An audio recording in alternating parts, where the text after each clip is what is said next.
I'm Jay. I'm 40 years old. I live in China. I lost my job 6 years.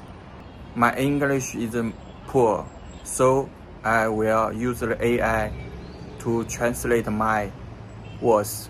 A few days ago, someone left a comment on my video asking how someone who'd gone bankrupt 6 years ago could still get by. I guess they found it hard to wrap their head around. So today, I'm gonna walk you through my daily life as a bankrupt man. Wait, hold on, I messed up the timeline. It's actually over 7 years now. It's already 2026, but I keep accidentally thinking we're still in 2025. Alright, let me show you the residential complex where I live. We'll start right from the gate. This community uses facial recognition access. Just scan your face when you walk in, and the system instantly tells if you're a resident here. I bought this apartment back in 2017, before my business collapsed. It cost me around $230,000 at the time. Let me quickly introduce myself. I was born in 1985. After graduating from college in 2008, I started my own business. My company folded in November 2018, and I only had roughly $150,000 in savings left back then. I've been unemployed ever since, and my wife doesn't have a job either. We've been living off that money all these years. I live in a mid-sized Chinese city that ranks outside the top 50 nationwide. The complex I'm in is where local middle-class families live. I was solidly middle class when I bought this place, but fast forward to now, I've been jobless for over 7 years with zero income coming in. There's a burst underground water pipe in the neighborhood, so construction work's been going on non-stop lately. Workers are trying to track down exactly where the pipe cracked. Getting in and out of the complex has been a real hassle right now. Let me quickly go over my family situation. It's 6 of us total: my wife, our 3 kids, my mom, and me. Alright, let's head inside my place and take a look around. I'll walk you through everything briefly, and at the end, I'll break down how my whole family has gotten by for 7 years with absolutely no steady income. Life in China works pretty differently from most other countries, so a lot of people can't wrap their heads around how someone who's been unemployed for 7 years can still afford to live in a middle-class neighborhood like this. Quick side note here, even though I went bankrupt, this property is registered under my wife's name, so the court can't seize the house that belongs to her. Okay, we're inside my apartment building now. My unit's pretty high up, so let's hop in the elevator to head upstairs. Each floor only has 2 apartments, and every unit is 188 square meters big. I bought this place back in 2016 for $230,000. Back in 2021, its value shot up to almost $400,000. But housing prices across China have dropped a lot these past few years, and now it's only worth roughly $200,000 again. I also spent nearly $200,000 renovating the whole house. If you add everything together, my total cost for this property was around $400,000. Alright, we're inside my home now. We use both facial recognition and fingerprint scanners to get in and out. This is the greenery around our residential complex, and there's also a swimming pool here. It opens up during summer, but it's not ready yet. We've still got about half a month to wait before it's open.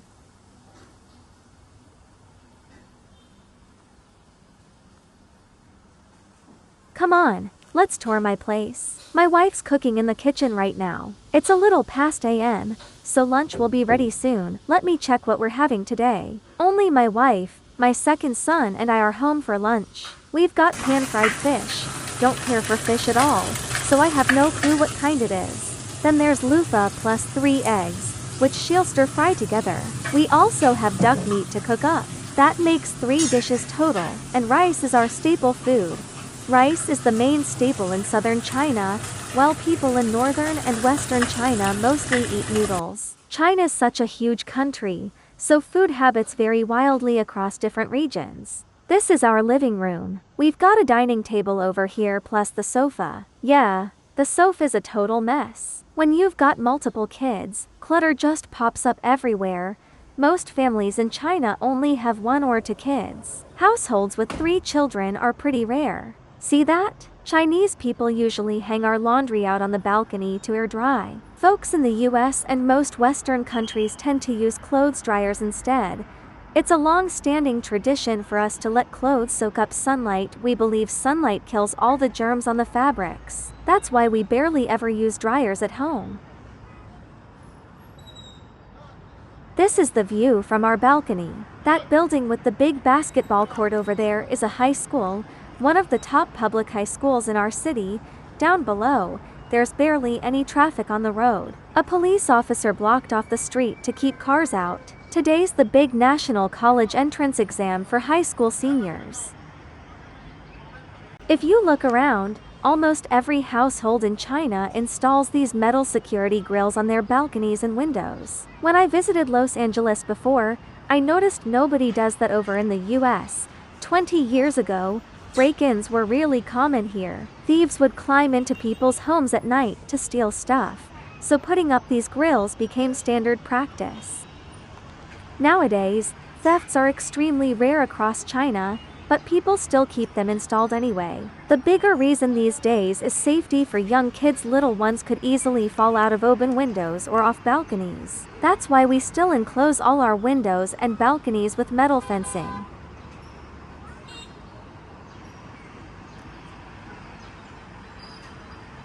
This is our balcony. Now let's head inside to check out the rest of the rooms.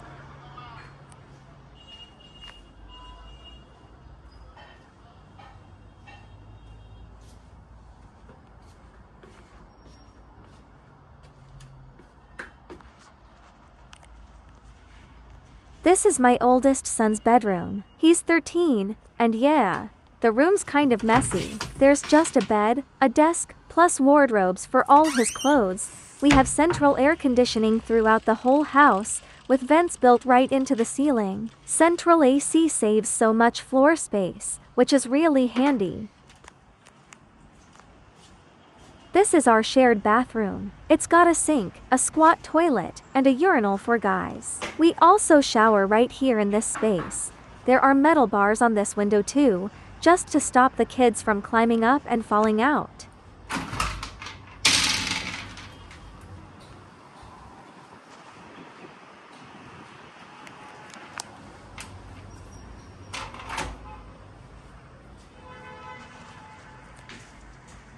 This is the bedroom for my second and third sons. They share the same room since we don't have enough spare rooms for each kid to have their own space. They're 11 and 9 years old respectively. Luckily, this room is pretty spacious. There's plenty of room for their clothes, toys, and space for them to play around. But as you can expect with little boys, their room's always a total mess, clothes and books tossed all over the floor.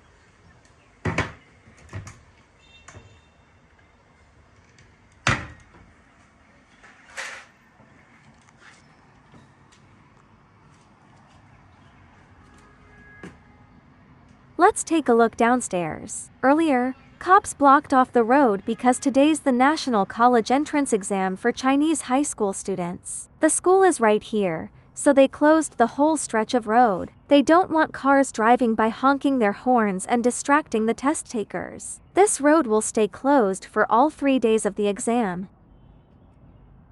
Police in China handle lots of little community matters like this. Do roads get shut down for big exams in your country? Drop a comment and let me know.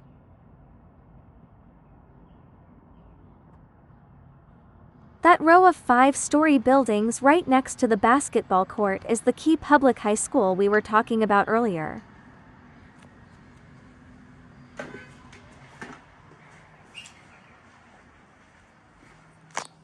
Alright, let's check out my mom's bedroom. The room right across here is where she stays. Every single room has ceiling-mounted air conditioning vents. If you look out this window, you've got a much better view of the swimming pool downstairs.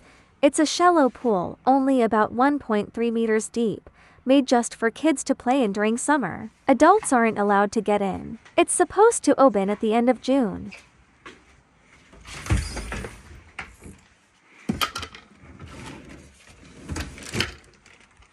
My mom's bedroom is filled with all kinds of medicine. She always trusts those salespeople selling health supplements out there and ends up buying way too many health products. Most of them don't actually work at all. She's basically been scammed. But elderly people in China really love stocking up on these supplements. My wife jokes that my mom has enough stuff to run her own pharmacy. Bottles and boxes of pills are everywhere in here. Alright. Let's move on to the bedroom my wife and I share. It's also pretty messy. None of us tidied up the house today, so clothes are strewn all over the place. I bet this site surprises you guys. Over here is my study. I usually come here to play video games and surf the internet. There's also a big stack of books I bought for my sons. I barely read these days, so all these books are for the kids. Here's a panda plush toy my second son bought last year when we visited Chengdu, home to China's giant panda breeding base. And look at this, my youngest son's US passport. Bet that surprises you, seeing an American passport inside a Chinese family's home, right? It's not actually that complicated. He was born in Los Angeles back in 2017, so he automatically got US citizenship and this American passport. He also holds a Chinese travel document for entry back to China. Over a decade ago, many people thought life overseas was far better, so lots of families planned to immigrate to the US. That's why we arranged for him to get a US passport by birth, instead of going through the long green card process later down the line. But over the past 10 years and more, China has kept improving steadily under our national leadership. The country's living standards, safety and opportunities are all way better now. So I've decided I won't send him to live in the US long term in the future. This is the ensuite bathroom attached to our bedroom. We got that bathtub for the kids, they love playing with water in it. Hello everyone, I'm just filming everything with my phone like this. This video is almost over. Later on, I'll talk about how I've gotten by for 7 years without a job. I'm still new to making videos and don't really know what content to shoot yet. If there's anything you're curious about regarding China, feel free to leave your questions in the comments. I'll make videos to answer them when I have time. Alright. This is my whole house. Let me go check if lunch is ready. Here's our midday meal for today. Let's run through the dishes. Stir-fried duck, pan-fried fish, loofah with scrambled eggs, and spicy stir-fried beef tripe. 4 dishes for 3 of us, served with rice as our staple. That's our lunch spread for today.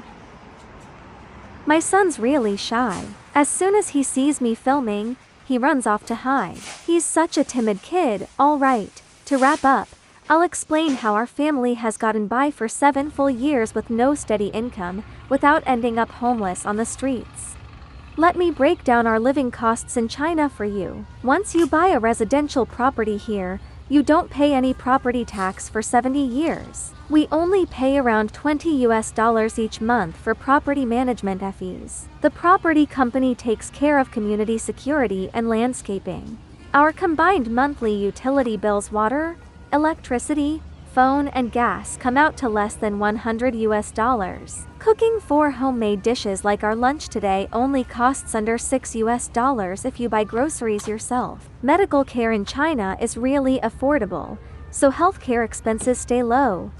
Public schools are completely free for kids, while private ones cost roughly $6,000 a year. My eldest and youngest sons go to private schools, which provide lunch on campus, so they don't need to come home midday. Our basic monthly household spending is about $1,100. When we add the yearly private school tuition, our total annual expenses hit around $25,000. We also have a rental property that brings in $500 every month. My wife and I haven't held formal jobs for 7 years now. Before I went bankrupt back in 2018, we saved up $150,000 and that fund can support our family for roughly a decade. The biggest reason we can get by comfortably is the low cost of living in China. Groceries, education, and medical treatment are all very budget-friendly. We still maintain a decent standard of living without struggling financially. That said, we've cut back on travel. We used to take multiple long-distance trips every year, but now we only visit nearby spots to save money.